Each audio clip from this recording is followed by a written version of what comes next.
گرا پانی، جب زمین سے اٹھے پانی تو بھاپ ہے پانی، آسمان سے گرے تو بارش ہے پانی، جب گر کے جمے تو برف ہے پانی، جب جم کے گرے تو اولے ہے پانی، جب پھول پہ گرے، جب پھول پہ گرے تو شبنم ہے پانی، جب پھول سے نکلے تو عرق ہے پانی، جب جسم سے بہے تو پسینہ ہے پانی، جب آنکھ سے ٹپکے تو آنسو ہے پانی۔ ارے جب نبی کی ایڑی کی نسبت سے چلے جو پینا چاہتا ہے دونوں ہاتھ اٹھا کے سبحان اللہ ضرور بولے، جب نبی کی ایڑی کی نسبت سے چلے تو زم زم ہے پانی، زم زم ہے پانی۔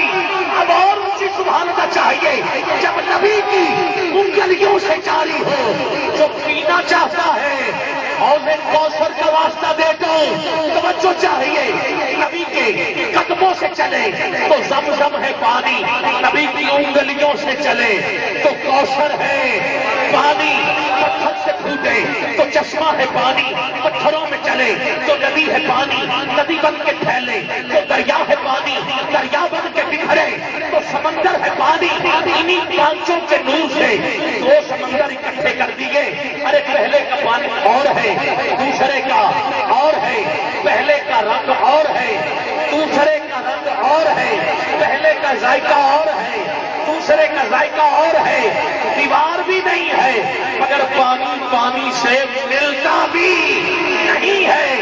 انہی سمندروں میں قرآن کہتا ہے کہ دو ہیرے ہیں، ایک کو لو کہتے ہیں، ایک کو مرجان کہتے ہیں۔ اب زمین سے رزق کھانے والوں پانی زمین تک پہنچے تو رزق ملے۔ اب میں دو جملے دینا چاہتا ہوں، اگر اس پر ایمان ہے تو سبحان اللہ میں کمی نہ آئے۔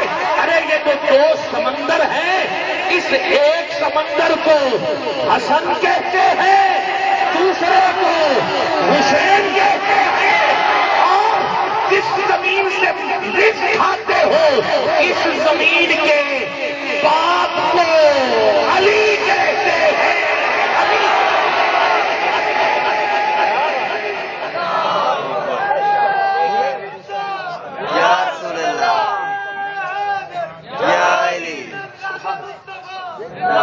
سبحان اللہ، علی کہتے ہیں۔ ابو تراب والی حدیث کسی کو یاد ہو؟